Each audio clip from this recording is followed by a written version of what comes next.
Hello नमस्कार दोस्तों, मैं प्रियंका द्विवेदी स्वागत करती हूँ आप सभी का। हम सभी प्रैक्टिस सेट कर रहे हैं। आदिकाल की कंप्लीट हो चुकी है, भक्ति काल की कर रहे हैं और भक्ति काल में हम लोगों ने यहाँ तक किया था, है ना। और जैसा कि बता दें, ये जो प्रैक्टिस सेट हम लोग कर रहे हैं ये घटना चक्र की है और मलिक मोहम्मद जैसी के बारे में डिटेल हम लोग पढ़ लिए थे।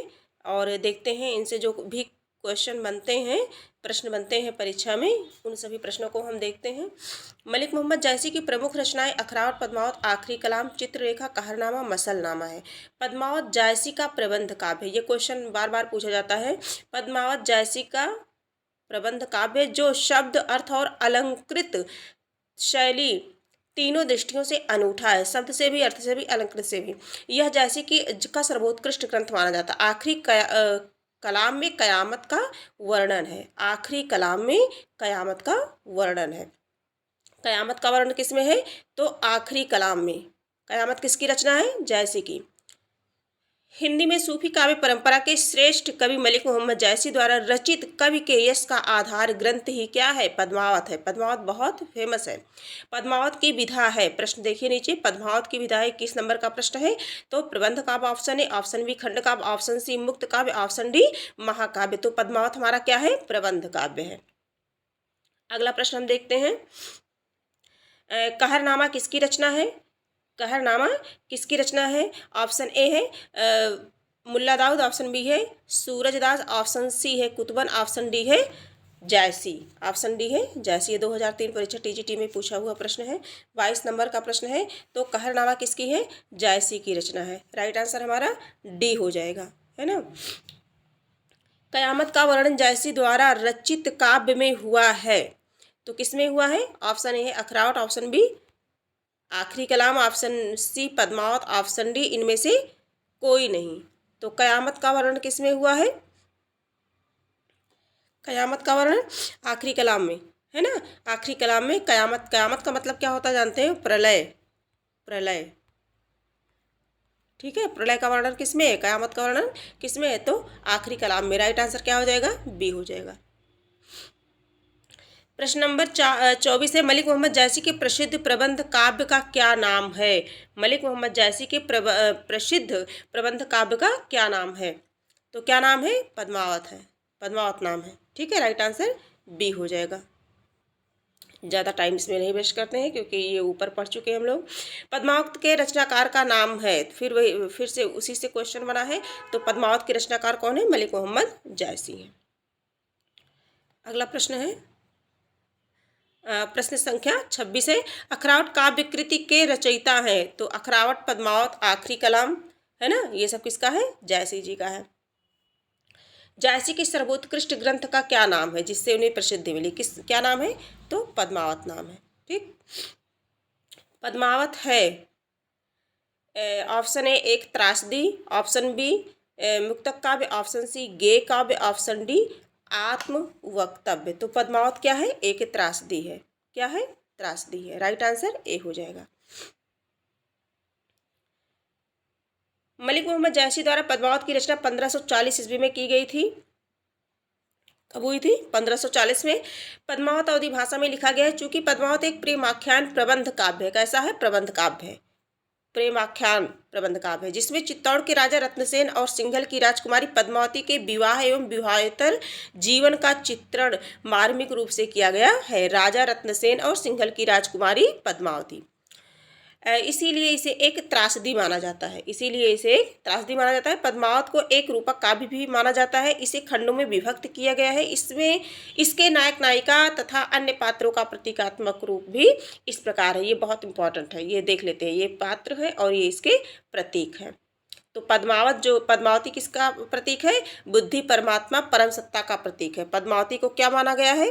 परम सत्ता का प्रतीक माना गया है। परमात्मा माना गया है पद्मावती को। बुद्धि माना गया है।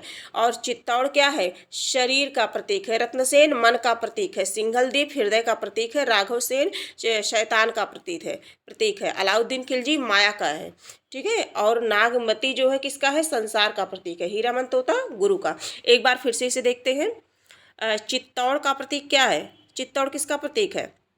शरीर का प्रतीक है, रत्नसेन मन का प्रतीक है, पद्मावती परमात्मा बुद्धि की प्रतीक है, ठीक है। सिंघलदीप हृदय का प्रतीक है, राघव चेतन शैतान, अलाउद्दीन माया का है, नागमती संसार का प्रतीक है, और हीरामन तोता जिसे सुआ कहते हैं ना, गुरु का प्रतीक है। अगला प्रश्न देखते हैं, पद्मावत के रचयिता हैं, फिर से वही क्वेश्चन आ गया। तो पद्मावत के रचयिता कौन है? जायसी जी हैं। पद्मावत रचना कब हुई थी? 1540 में। पद्मावत 1540 है ना, ऐसे याद करेंगे। अगला प्रश्न है, हाँ, पद्मावत किस भाषा में लिखा गया? पद्मावत किस भाषा में लिखा गया है? Option A Awadhi, option B Braj Bhasha, option सी खड़ी बोली, ऑप्शन डी फारसी। तो पद्मावत किस भाषा में लिखा गया है? तो पद्मावत हमारा लिखा गया है किस भाषा में? तो अवधी भाषा में। किस भाषा में लिखा गया है? अवधी भाषा में लिखा गया है। राइट आंसर क्या हो जाएगा? ए हो जाएगा। राइट आंसर ए हो जाएगा। पद्मावत किस भाषा में लिखा गया है? फिर से वही क्वेश्चन है, दोबारा रिपीट हुआ है, तो अवधी भाषा में। ठीक है, राइट आंसर ए हो जाएगा, सॉरी सी हो जाएगा। ठीक, पद्मावत के अनुच्छेदों का नाम है। पद्मावत के अनुच्छेदों का नाम है। पद्मावत के अनुच्छेद, ऑप्शन ए है सर्ग, ऑप्शन बी है कांड, ऑप्शन सी है खंड, ऑप्शन डी है अंक। तो पद्मावत के जो अनुच्छेद हैं उनको हम क्या कहते हैं? उन्हें क्या नाम दिया गया है? तो खंड नाम दिया गया। राइट आंसर सी हो जाएगा। पद्मावत में रत्नसेन किसका प्रतीक है? वही क्वेश्चन आ गया। ऑप्शन ए है मन का, ऑप्शन बी है बुद्धि का, ऑप्शन सी है अहंकार का, ऑप्शन डी है हृदय का। तो जो पद्मावत में जो रत्नसेन है वो किसका प्रतीक है? मन का प्रतीक है। अभी आपको बताया गया कि रत्नसेन किसका प्रतीक है? मन का। और पद्मावती किसका प्रतीक है? परमात्मा का। पद्मावती परमात्मा का प्रतीक है ना। और सिंघलदीप हृदय का प्रतीक है। राघव चेतन शैतान का है। अलाउद्दीन खिलजी माया का प्रतीक है। खिलजी किसका है? माया का प्रतीक है। ठीक है, माया का। आगे देखते हैं अगला प्रश्न, पद्मावत में मन का प्रतीक कौन है? तो मन का प्रतीक अभी बताया गया, उसी क्वेश्चन को घुमा के पूछ लिया गया, राजा रत्नसेन है। राइट आंसर क्या हो जाएगा? सी हो जाएगा, डी हो जाएगा। पद्मावत में पद्मनी प्रतीक है। ऑप्शन ए साधक का, ऑप्शन बी है शैतान का, ऑप्शन सी है परम सत्ता की, ऑप्शन डी है प्रकृति की। ऑप्शन क्या है? डी है प्रकृति की। तो पद्मावत में जो पद्मनी है वो किसका प्रतीक है? प्रश्न नंबर 35। तो परम सत्ता का। किसका? परम सत्ता का। ठीक है। प्रश्न नंबर 36 है, पद्मावत में गुरु का प्रतीक कौन है? तो गुरु का प्रतीक कौन है? सुआ या तोता। ठीक, राघव चेतन इनमें से किस सूफी काव्य का पात्र है? राघव चेतन। राघव चेतन, अभी हम लोग पढ़ रहे थे कि राघव चेतन किसका प्रतीक है? तो राघव चेतन जो है शैतान का प्रतीक है। किसका प्रतीक है? शैतान का प्रतीक है। तो राघव चेतन किसका पात्र है? तो पद्मावती का है ना। इसी की चर्चा हम लोग कर रहे हैं। पद्मावती का है। मधुमालती मंझन की है ना। मृगावती कुदवन की है। मुल्ला दाऊद की चंदायन है। अब आगे देख लेते हैं। पद्मावत से यह ज्ञात होता है कि राजा रत्नसेन के दरबार में राघव चेतन नाम एक पंडित था। राघव चेतन नाम का एक क्या था? पंडित था। थोड़ा समझ लेते हैं। राघव चेतन नाम का एक पंडित था। उसे यक्षणी सिद्धि थी। उसे यक्षणी सिद्धि थी। उसके अवैधिक आचरण पर क्रुद्ध होकर के राजा ने उसे देश से क्या किया था? निकाल दिया था। राजा ने उसे देश से निकाल दिया था।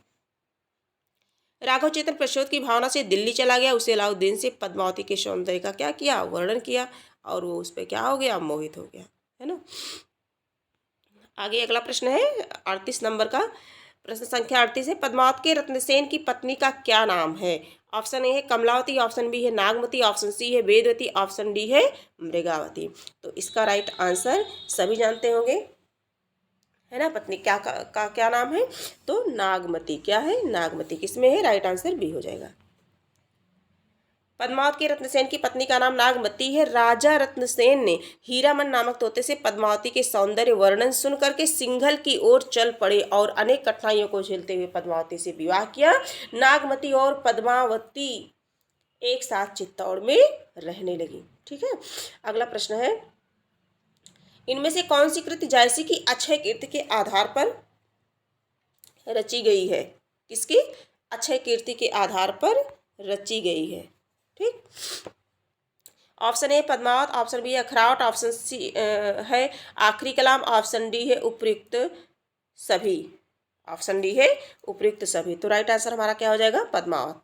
क्या हो जाएगा? पद्मावत हो जाएगा। ठीक है, ए। जयसी ने 3 पुस्तकें लिखी हैं, पद्मावत, अखरावट, आखिरी कलाम। अखरावट में वर्णमाला के एक एक अक्षर को लेकर के सिद्धांत संबंधी तत्वों से भरी चौपाइयां कही गई हैं। अखरावट, अखरावट में क्या है? वर्णमाला के एक एक अक्षर को लेकर के उस पर चर्चा की गई है। ठीक है, किसमें? अखरावट में। किसके माध्यम से? चौपाइयों के माध्यम से। इस पुस्तक में ईश्वर, सृष्टि, जीव, प्रेम आदि विषयों पर विचार प्रकट किए गए हैं। आखिरी कलाम में कयामत का वर्णन है ना। ये क्वेश्चन पूछा जाता है। जैसी की अक्षय कीर्ति का आधार पद्मावत है। क्या है? पद्मावत है। इसके पढ़ने से यह प्रकट हो जाता है कि जैसी का हृदय कैसा कोमल और प्रेम का पीर से भरा हुआ था। प्रेम के पीर से भरा हुआ था। ठीक है, अगला प्रश्न। प्रश्न संख्या है, पद्मावत को समासोक्ति किसने कहा? ऑप्शन ए है, ये प्रश्न अंक क्या 40 है ना। समासोक्ति किसने कहा? गणपत चंद्र गुप्त ने, बी आचार्य रामचंद्र शुक्ल ने, सी कांता प्रसाद गुरु ने, डी राम कुमार वर्मा ने। तो पद्मावती को समासोक्ति किसने कहा है? तो शुक्ल ने कहा है। ये पीजीटी परीक्षा 2011 का प्रश्न है। आचार्य रामचंद्र शुक्ल के अनुसार पद्मावत का प्रेम लौकिक तथा कथा समासोक्ति है ना।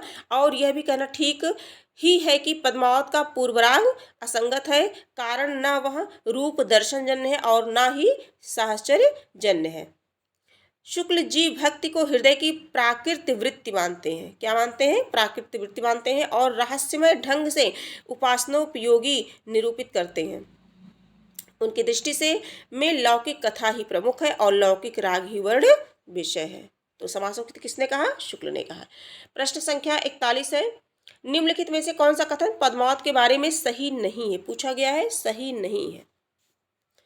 इनमें से प्रेम के लोक धर्मी स्वरूप का चित्रण हुआ है।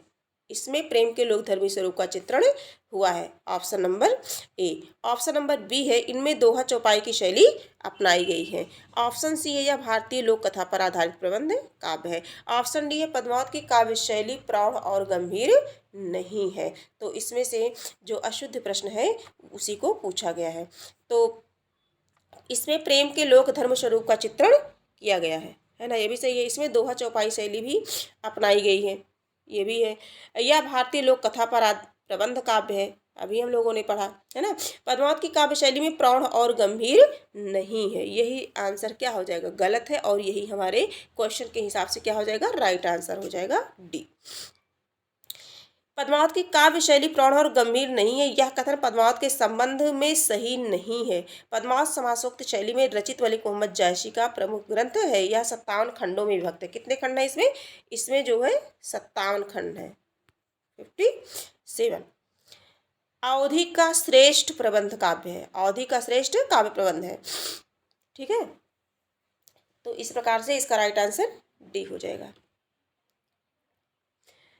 छार उठाए लीन एक मुट्ठी दीन उड़ाए पृथ्वी झूठी, यह पंक्ति किस ग्रंथ से ली गई है? यह एलटी ग्रेड परीक्षा 2018 में जो हुई थी उसमें एक प्रश्न पूछा गया था कि छार उठाए लीन एक मुट्ठी, ये किसकी पंक्ति है? तो ऑप्शन ए है पद्मावत, ऑप्शन बी है चंदन, ऑप्शन सी है आखिरी कलाम, ऑप्शन डी है रामचरितमानस, है ना। तो रामचरितमानस की तो है नहीं। ठीक है, ये तो सभी को पता है कि रामचरितमानस की पंक्ति नहीं है, चंदायन की भी नहीं है, आखिरी कलाम की भी नहीं है ना। तो बचती क्या है? पद्मावत। क्या बचती है? पद्मावत। इसके संबंध में थोड़ा सा पढ़ लेते हैं। देखिए, उपयुक्त पंक्ति मलिक मोहम्मद जैसी कृत पद्मावत से ली गई है। जब अलाउद्दीन की सेना कुंभलनेर के दुर्ग पर आक्रमण करती है तो अलाउद्दीन को केवल निराशा ही हाथ लगती है। वह कह उठता है कि यह संसार क्या है? झूठा है। ठीक, निम्नलिखित में से किस कवि ने सिर्फ अवधि में ही रचना की है? ऑप्शन ए है कबीर, ऑप्शन बी है सूरदास, ऑप्शन सी है तुलसीदास, ऑप्शन डी है जायसी। ऑप्शन डी है जायसी। तो ठेठ अवधि में किसने किया है? जायसी ने किया है। किसने किया है? जायसी ने किया है। ठीक है। और सूरदास ने क्या किया है, ब्रजभाषा में किया है। क्या किया है, ब्रजभाषा में। कबीर ने सदुक्कड़ी भाषा में, ठीक है। और तुलसीदास ने अवधी एवं ब्रज दोनों भाषाओं में। प्रश्न संख्या है 44 नंबर, ठीक है। ये जो है ये यहीं समाप्त होता है। अब हमारा क्या हो गया, राम भक्ति काव्य आ गया। क्या आ गया, राम भक्ति काव्य आ गया। इसका क्वेश्चन देखते हैं। स्वामी अग्रदास किस काव्यधारा के कवि हैं? स्वामी अग्रदास। ऑप्शन ए है निर्गुण संत काव्यधारा, ऑप्शन बी है प्रेमाश्री काव्यधारा, ऑप्शन सी है राम भक्ति काव्यधारा, ऑप्शन डी है कृष्ण भक्ति काव्यधारा। 2015 का आया हुआ क्वेश्चन है। तो स्वामी अग्रदास किस काव्यधारा के हैं? तो राम भक्ति काव्यधारा के। किस काव्यधारा के? राम भक्ति काव्यधारा के। राइट आंसर सी हो जाएगा। स्वामी अग्रदास राम भक्ति शाखा के प्रमुख कवि थे। इस शाखा के प्रमुख कवि हैं। कौन कौन है देख लेते हैं। रामानंद है, सबसे पहले कौन है, रामानंद है। गोस्वामी तुलसीदास है, नाभादास है, प्राणचंद्र चौहान, केशवदास आदि। स्वामी अग्रदास कृष्ण पयहारी के शिष्य थे। किसके शिष्य थे? कृष्ण पयहारी के। और इनकी जो रचनाएं हैं, हितोपदेश, उपखाड़ाम, वावनी, ध्यान मंजरी, राम मंजरी और कुंडलियां। क्या है? ध्यान मंजरी और कुंडलियां किसकी है? अग्रदास की। किसके शिष्य थे ये? कृष्ण पयहारी के शिष्य थे। प्रश्न संख्या है, अगला प्रश्न है, राम भक्ति शाखा में रसिकोपासना का समावेश किसने किया? Option A Keshavdas, option B है अग्रदास, ऑप्शन सी है लालदास, ऑप्शन डी है नाभादास। 2016 परीक्षा टीजीटी परीक्षा में आया हुआ प्रश्न है। तो दूसरे प्रश्न को देखेंगे हम। तो कौन है? रसिकोपासना का समावेश किसने किया है? तो वो है अग्रदास। कौन है? अग्रदास है। तो राइट आंसर हमारा क्या हो जाएगा? बी हो जाएगा। अग्रदास ने किया था पदावली और ध्यान मंजरी में राम सीता के सौंदर्य का वर्णन, रसिक भावना की उपासना को स्थापित किया है। किसमें? पदावली में, ध्यान मंजरी में। किसका? राम सीता के सौंदर्य का, है ना। जिसका अनुकरण उनके शिष्य नाभादास ने किया। अग्रदास ने रसिक राम भक्तों को पंचभाव पासक मान करके उनकी अष्टयाम भावना के पांचों रसों के अनुकूल सेवाओं का विधान किया। राम भक्ति में रसिक भावना की स्थिति ऐश्वर्य और श्रृंगार के बीच मानी गई है। प्रश्न संख्या 3 है, गोस्वामी जी के पिता का नाम था। ऑप्शन ए है गंगाराम, कभी कभी माता पिता का नाम भी पूछ लिया जाता है।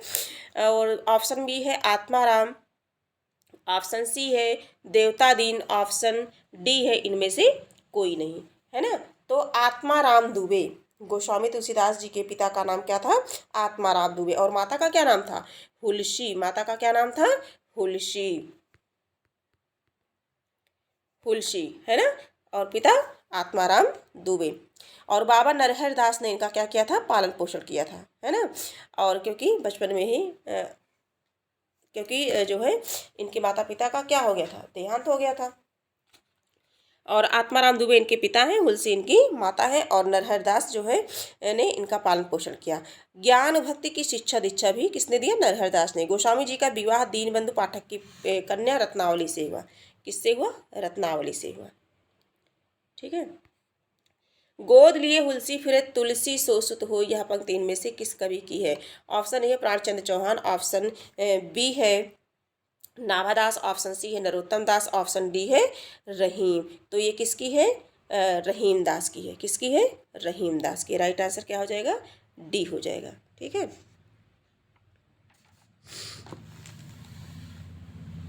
हिंदू अवतार पुरुषों के प्रति रहीम दास जी भी बहुत आदर सम्मान रखते थे।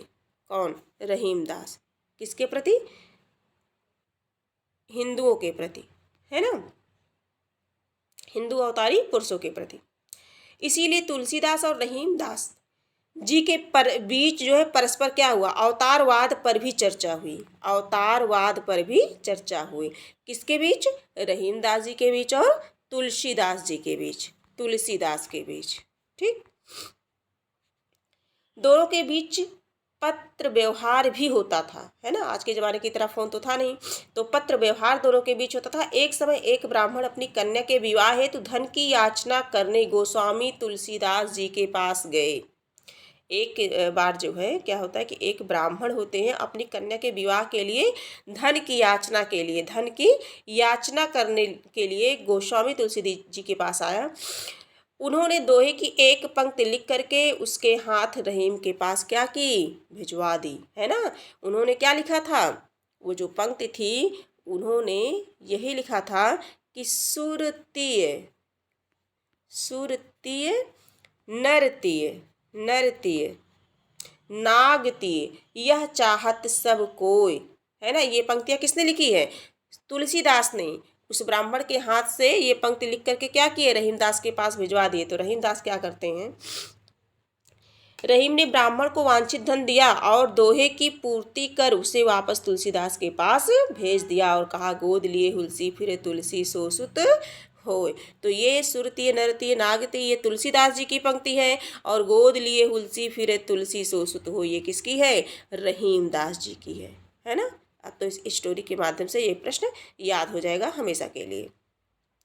तो इस प्रकार से कुछ प्रश्नों को हम लोगों ने हल किया, जो बिहार शिक्षक भर्ती TRE 3.0, TRE 4, TGT PGT अन्य सभी राज्यों के, है ना, जितनी भी हिंदी से संबंधित परीक्षाएं लगी हैं उन सभी में ये प्रश्न जो है पूछने की संभावना है। इनमें से कुछ प्रश्न आने की संभावना है, और ये पहले आए भी हुए हैं, देख रहे हैं। और हम लोग जो प्रैक्टिस सेट कर रहे हैं, ये घटना चक्र है, ये सभी आप परिचित हैं। तो इस तरह से राम भक्ति शाखा के हम लोगों ने 1 2 2 क्वेश्चन किए, 3 किए, 4 हो गए, है ना। 4 क्वेश्चन को हम लोगों ने किया है इस प्रैक्टिस सेट में। इसके बाद अगली प्रैक्टिस सेट में जो है इसके आगे से देखेंगे। तब तक के लिए धन्यवाद।